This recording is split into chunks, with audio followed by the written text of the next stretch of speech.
I'm bored and I'm lonely, so I got on my computer and I looked something totally inane up on the Google search. I did, and now I'm gonna sing what came up. I didn't find what I was looking for, but I found something else about evolution. Yeah, here's the gist. I'll try to leave out many of the technicalities so that you can get the most from a basic description. There is much more going on than what I'm about to say, but I can't get into it because there's too much to say about a very complex system that is hard to briefly describe. Understand this, you could die. You can major in evolutionary biology and still not know all there is to know about evolution. First you have to understand DNA, which is basically information, just like information on your hard drive. Everything is stored as a series of yes-no bits, just like the information on a hard drive can be the difference between a hacker's hackpad, a gamer's PC, or a master scientist's life work. The DNA in your cells can code the difference between an amoeba, a duck, or a tomato plant. You now have the figure in the one basic property of all living organisms, the need to reproduce. We'll start very basic things like bacteria and other single-celled organisms have a very simple reproduction cycle in that they just split apart and one cell turns into two.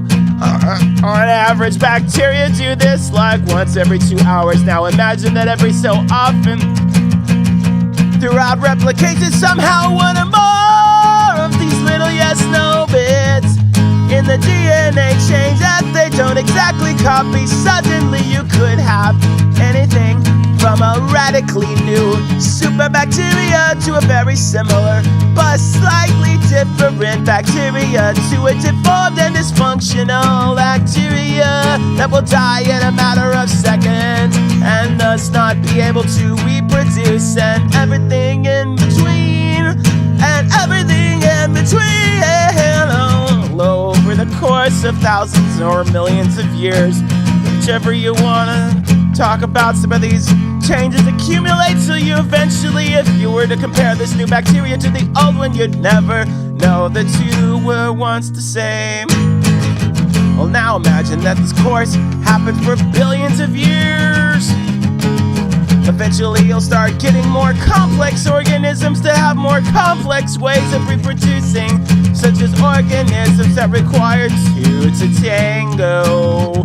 That's called sex, yeah. When you stop taking copies and start introducing more variety to the equation, you get a faster rate of evolution. Variation is essentially the driving force of evolution. With increased variation, you get a better chance for the offspring of the two parent organisms to have some new DNA sequence. Now I haven't said anything about natural selection. This term is a giant misnomer for two reasons. No, one is selecting the genes that mutate and get to live on and reproduce.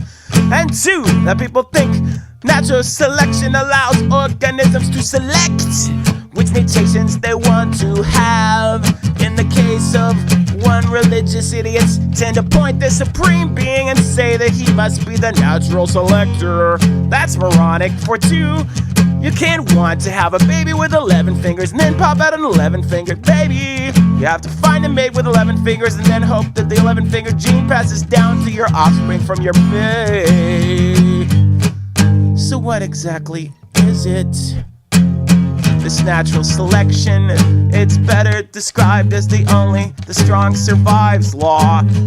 When a genetic mutation occurs, it can be somewhere from beneficial to benign to harmful. When it's harmful, such as mental retardation, you generally don't see those organisms reproduce and pass on their retard DNA. When it's benign, the organism will reproduce just as normally and pass on its useless mutation to subsequent generations. Finally, you can have positive mutation. This is what biology tends to favor. The general order of life tends to find the most optimal genetic mutations to assist in an organism's living. You can find examples of these everywhere you look. Why do you have nails? Why are your teeth arranged? Why are butterflies' wings built the way they are? The list is endless. This happens because, generally speaking, when an organism is lucky enough to be born with one of these positive mutations, they outcompete,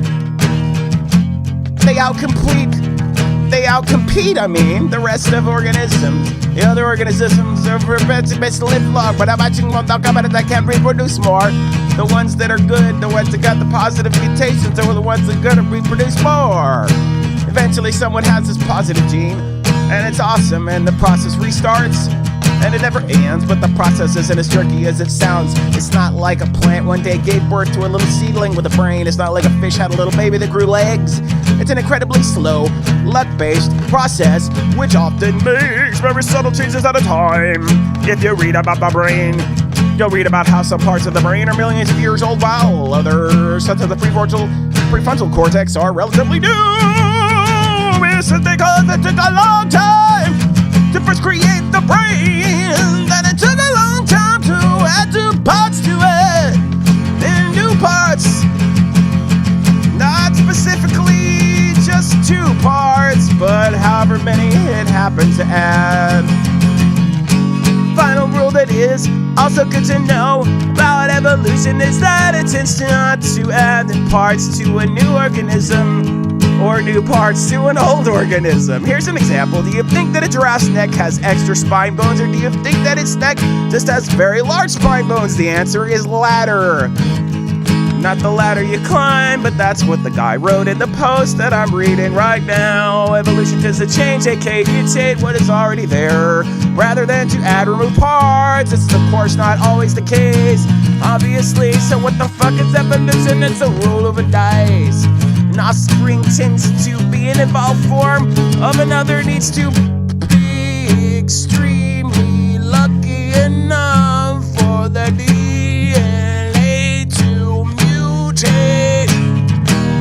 Be extremely lucky enough that their mutation works out well, and then 3 finally live long enough to reproduce and have healthy babies and pass on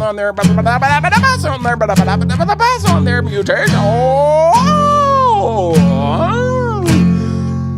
As for intelligent evolution, I wouldn't have a clue what you're talking about.